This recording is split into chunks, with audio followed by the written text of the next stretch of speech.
Eh bien, salut à toutes les barbus, à tous les barbus costauds du donjon.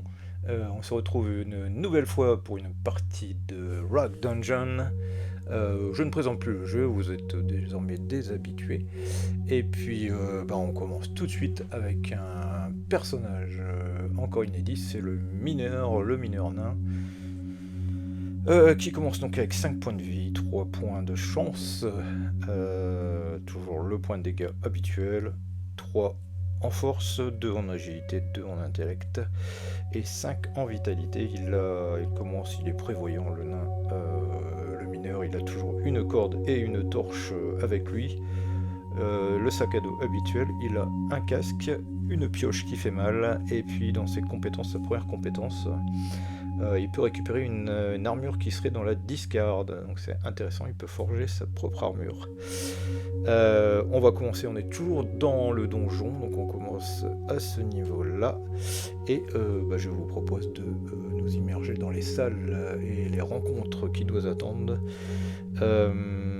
Alors, soit on passe par du jaune pour aller vers du bleu. Ah, on finit dans un cul-de-sac.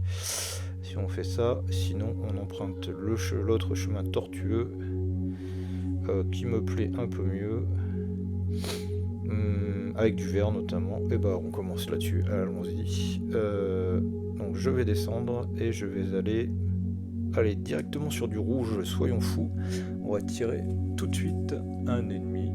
Enfin non, une rencontre, pardon. Il faut tirer la porte rouge d'abord. C'est une rencontre, donc sans surprise. Donc on tire un ennemi et c'est une petite atrocité du nom de Gobelin que l'on connaît bien. Allons-y, donc 8 d'attaque. J'ai prévu un dé spécial cette fois-ci. Il est de couleur violette translucide, donc 4 et 3, 7, c'est loupé. Et bah ça commence mal, puisqu'il va me faire un point de dégâts. Et ben on les prend et on verra bien ce qui nous arrive par la suite. Donc round 2, il faut faire 8 ou plus, hein, idéalement. Ah là là là là là là. Ça commence mal, hein.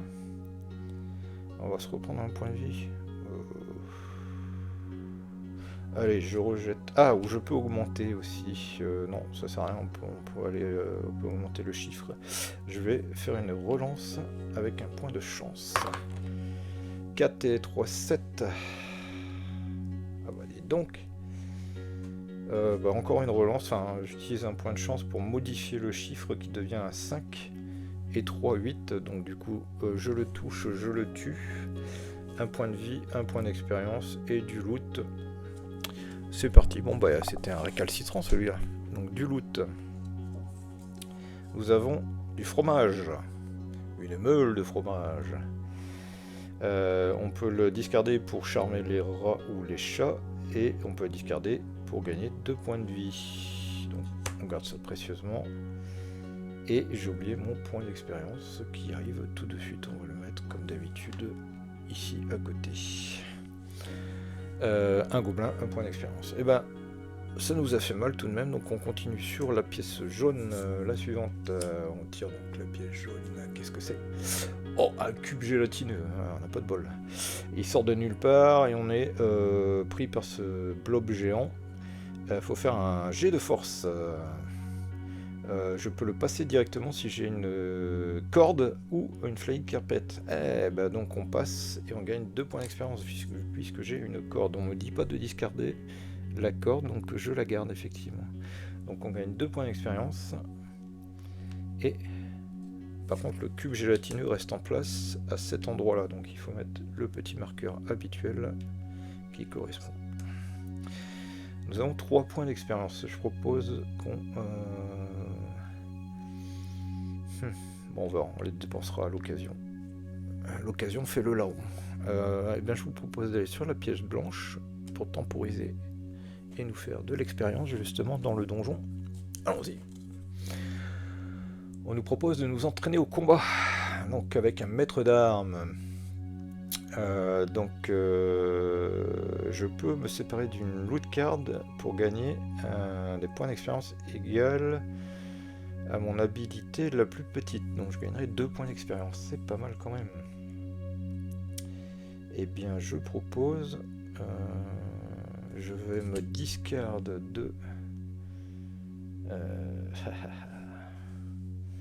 de la torche. Puisqu'on sait que la corde sera utile sur le retour. Donc je perds la torche pour gagner tout de même 2 points d'expérience. Ça m'en fait 5. Ici on va faire comme ça. Donc ça m'en fait 5 ici. Bah pareil, on réfléchira comment on les dépensera plus tard. Donc on va sur la pièce violette suivante. Merci en tout cas au maître d'armes. Ah, c'est une arme coincée dans la pierre. Il faut faire un jet de force. Ok, et justement, donc en dépensant 3 points d'expérience, j'augmente ma force. Nous en sommes donc à 4. 4 ou moins pour réussir ce jet de force. C'est un 5 malheureusement sur le dé. C'est loupé. À moins que je dépense un point de chance pour modifier le 5 en 4. Auquel cas, ça serait gagné. Et bien je vais faire ça parce que ça me permet d'avoir une arme directement. Donc on va dans le deck des spécialités et on prend une des 4 armes qui sont disponibles. La dague. Bon, bah écoutez, on va prendre la dague. Ça fait déjà ça de prix, ça fait 2 points de dégâts. Au cas où. Et on revient donc en arrière sur la pièce blanche qu'on a déjà passée. J'ai oublié de mettre les petits indicateurs. C'est pas bien. Hop. Rouge, ça a été fait. Et violet, ça a été fait. Et on repasse donc par le cube gélatineux. Sauf que j'ai une corde, mais je ne vais pas gagner les 2 points d'expérience puisque ça n'a lieu qu'une fois par partie. Donc je continue et je me rends sur une pièce jaune, une nouvelle jaune à nouveau. Oh, on tombe dans une trappe. Il faut faire un test d'intellect. Ou je peux la passer si je discarde ma corde justement. J'ai bien envie de faire le fainéant. Je discarde la corde. Et je gagne 2 points d'expérience à nouveau. Ce qui m'en fait 4. La porte, le piège disparu ne fonctionne qu'une fois. Et on peut continuer son chemin. Donc là, ça a été résolu. Ici. Donc soit je vais sur du vert, soit je vais sur du rouge. Et bien on va encore aller sur du vert. Allons-y. Hop là. Une porte secrète. Donc là, il faut faire un jet d'intellect. Donc, ce reste le moment d'augmenter la caractéristique. Je ne pense pas. On va le faire quand même. 2 ou moins. Bon, je le tente. Ça fait 3. Donc c'est raté. Sinon, on avait un loot card de 2 points d'expérience. Bon, tant pis, c'est pas bien grave. Je ne regrette pas. Et puis, on continue le chemin. Donc ça, c'est résolu. Et on va sur le rouge qui est ici. On voit pas très bien le donjon là. Donc le vert ça a été fait. Et du rouge c'est une rencontre, voire pire. Une rencontre, on tire un monstre. Allons-y. Le scorpion. Ah, il fait 2 points de dégâts donc on va se méfier. Et il a un seul point de vie. Donc et ben, allons-y, on le tente. Donc c'est 4. 2 points de dégâts.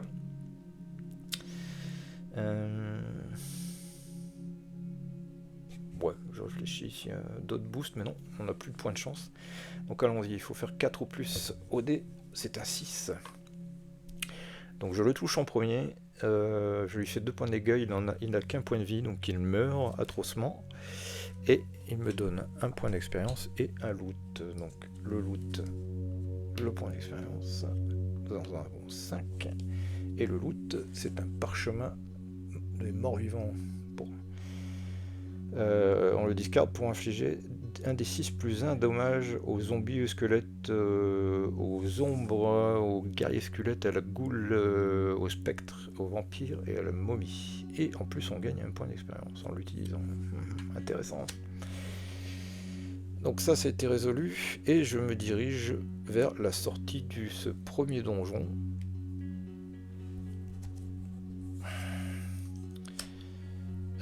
Je pourrais par exemple regagner des points de vie, mais bon, on en est qu'à 4 sur 5. Ça vaut pas la peine. Et ben je vous propose de passer au niveau 2. Donc on oublie aussi le cube gélatineux qui disparaît dans la gélatine. Hop, on va faire le grand nettoyage ici. On oublie cette carte également. Et on arrive sur deuxième partie du donjon, le niveau 2. Un peu plus dépouillé. Et qui offre des choix plus clairs. Ah oui, alors donc on se départit également des monstres de niveau 1. Voilà. Hop, je vais les mettre à la discarde. Et nous en revenons à notre aventure. Donc le nain. Alors la piège blanche, c'est pour faire des échanges essentiellement. Je vais me diriger en premier lieu vers la violette plutôt. Donc je dois passer par la jaune malheureusement. Donc je tire piège jaune. C'est un coffre piégé. On tente d'ouvrir un coffre au trésor. Et on doit faire un test d'agilité. Oh là là. Eh bien, on va tenter.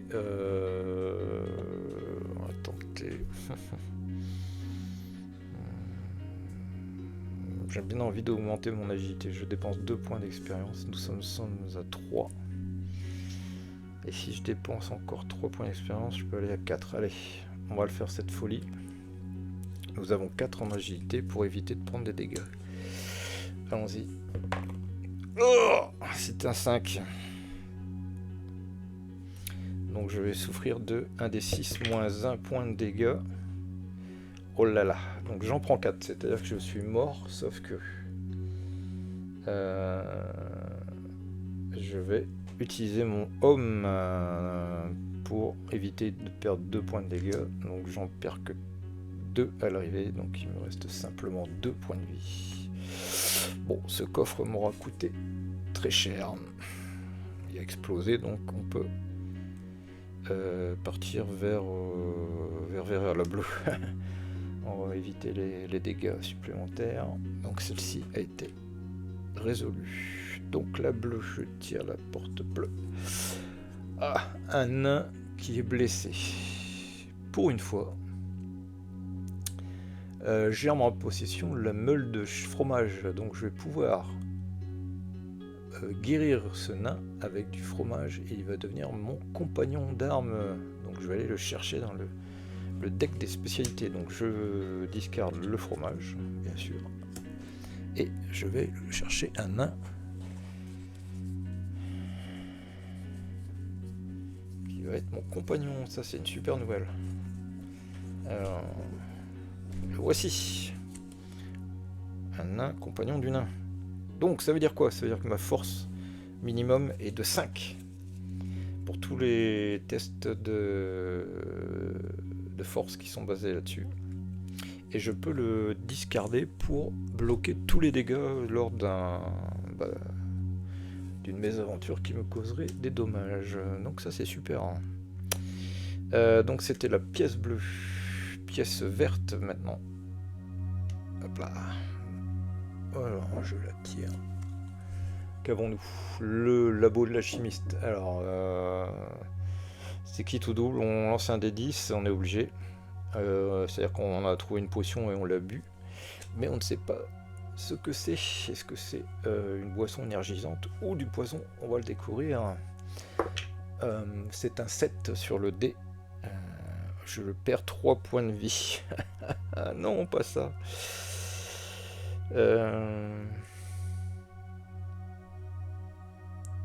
Alors ce que je fais, c'est que je vais discarder ma forge d'armure. Je vais récupérer mon homme qui est dans la discarde.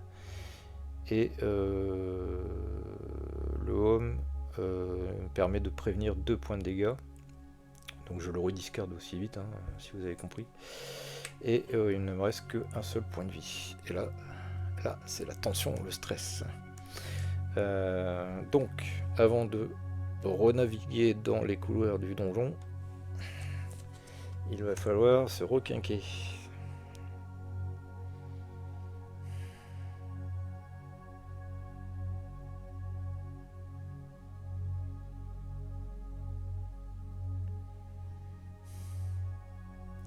Et bien nous allons lancer le campagne J, il n'y a pas le choix. Donc 1 des 6. Plus 1. Ouf, je gagne 7 points de vie. Mon maximum étant de 5. Ça n'a pas bougé depuis le départ, donc je regagne les 5. 3. Enfin, je reviens à full. Donc je suis à 5 points de vie. Par contre, c'est pas fini. Comme nous n'étions pas sur les escaliers ou sur la sortie du donjon, comme j'ai fait 6 et que ce jet est supérieur au niveau du donjon, il nous arrive rien, sinon on a invoqué malheureusement un monstre. Ok, on continue. J'aimerais bien me refaire un petit peu de points d'expérience. On est obligé d'aller... Enfin, obligé. C'est une jaune ou une jaune.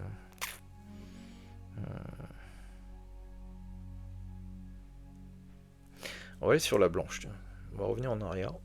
Et puis, on va voir ce qu'on peut bénéficier. Donc, c'est un marchand de la guilde. Si on choisit d'échanger avec lui, on pioche les 5 cartes de loot face visible. Et moi, je peux en discarder 2 ou un trésor pour prendre n'importe laquelle parmi les cartes révélées. Et je peux le faire autant de fois que je veux. Le problème, c'est que je n'ai plus que le parchemin. Oui, il en faut 2 en plus. Donc ça ne marche pas. Bon, tant pis. C'est un coup pour rien. On va revenir ici sur la jaune. On enchaîne. Hop là. Oh là là là, le lac de feu. Un navigateur nous offre la possibilité de traverser.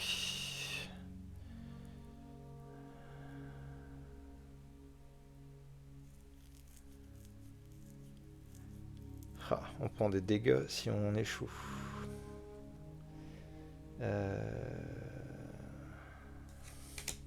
Et en plus, ça va être persistant cette pièce. Ah là là là là, je vais devoir y repasser.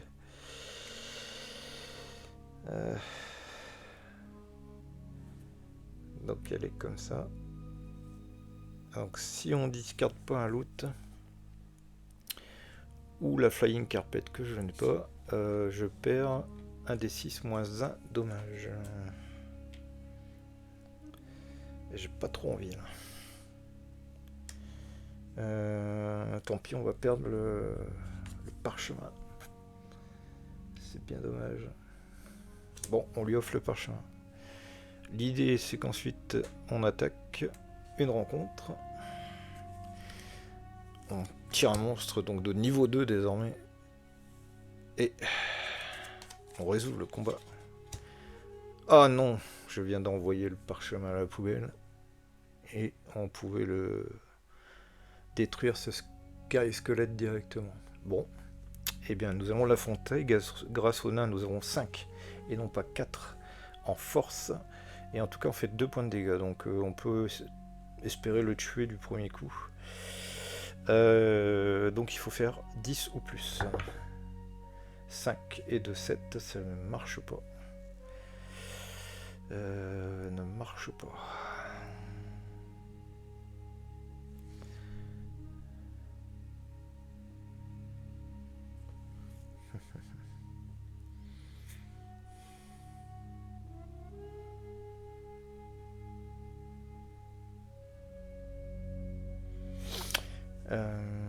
Eh bien c'est lui qui me tape, qui me touche. Et je prends 2 points de dégâts. Bon bah allez, on va se les prendre. Tant pis, nous sommes à 3 au lieu de 5. Allons-y, deuxième round. Ah là là là là là. C'est pas bon du tout. Nous avons un 1.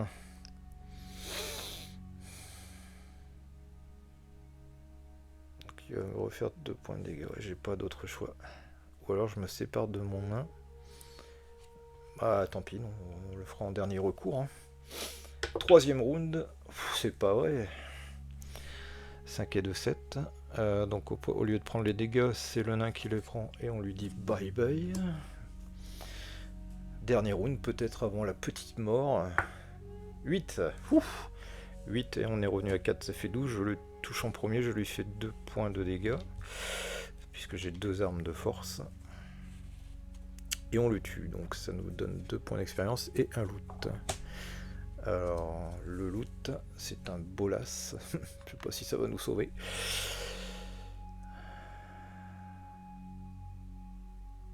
Ok. Je pense qu'on va le trader avec le passeur du lac de feu. En attendant, j'ai... Ah oui, j'ai pas 5 en force. Bon.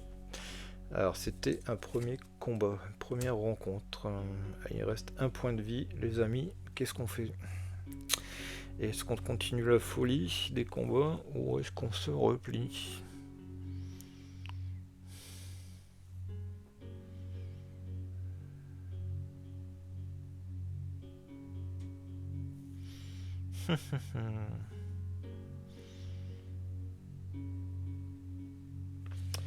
Alors je rappelle qu'on peut fuir aussi un combat, faut que je revoie la règle.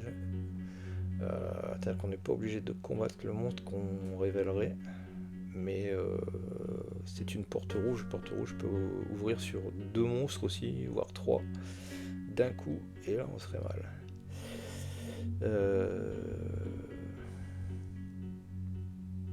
Et avec mes 2 points d'expérience, je peux pas faire grand chose. Je peux rien faire même.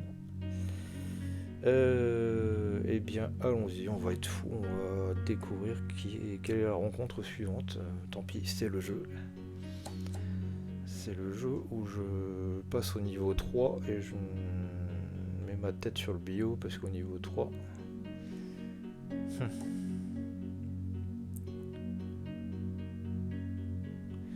les monstres vont être plus difficiles à toucher. Bon, allez, tant pis, on y va. Voilà. Le golem avec des yeux de rubis. On peut le laisser ou le combattre.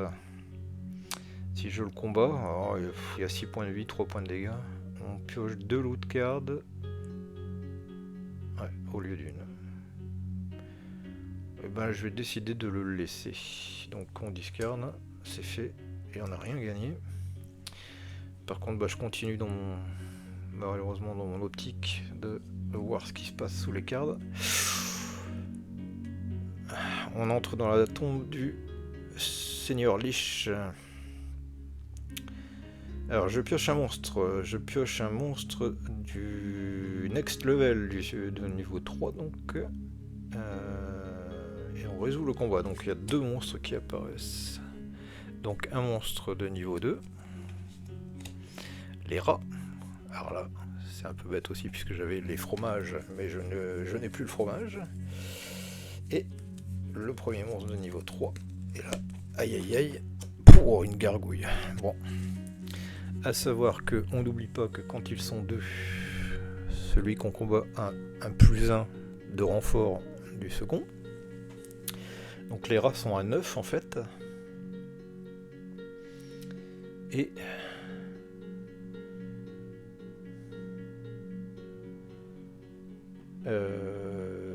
voilà. Alors là, le bolas me permet de placer un Ensnare token. Alors je vais aller vite fait dans les règles vérifier ce que c'est. Je pense que c'est pour paralyser. Et je reviens tout de suite à vous. Alors je reviens à vous et effectivement le pion Ensnare, donc le bolas, permet de comment dire, piéger un adversaire. Donc si je discarde, je mets un jeton piège sur la créature et la créature ne peut pas agir. ne peut pas agir tant qu'elle n'a pas fait un lancer de 1 des 6, c'est que le résultat est inférieur ou égal au niveau du donjon. Il faudrait qu'il fasse 1 ou 2 pour pouvoir agir, ce qui est déjà pas mal. Par contre, est-ce que je le mets sur la gargouille ou sur les rats? Sachant que si je tue les rats en premier, j'ai un loot qui peut apparaître, j'ai 2 points d'expérience, ça ferait 4. C'est pas assez pour gagner un point de vie, malheureusement. Parce que là, mon problème, c'est le point de vie qu'il me reste.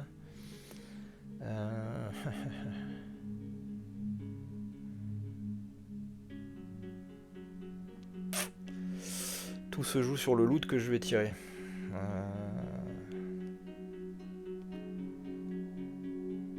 Ça, c'est pas cool. Bon, tant pis. Je pense que la partie s'arrêtera peut-être là. Donc je le mets sur les rats. Donc les rats ne peuvent pas agir, sauf si ils font 1 ou 2 sur un des 6. Donc on commence le combat. J'ai 4 toujours en attaque de force, plus 4, 8, il fallait faire 9 puisqu'ils ont plus 1, donc c'est loupé. Est-ce que les rats peuvent agir 1 ou 2? Non. Donc nouveau round. Ils ont 5 points de vie en plus, les rats, j'avais pas vu. Ça va être long à dégommer.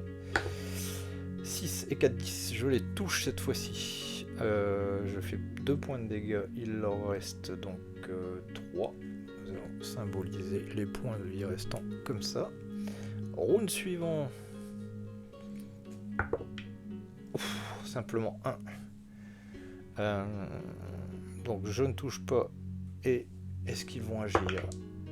C'est bien ma veine. Donc 2. Les rats se mettent en branle. Le token piège, donc il saute. Malheureusement, le bolas avait servi à ça.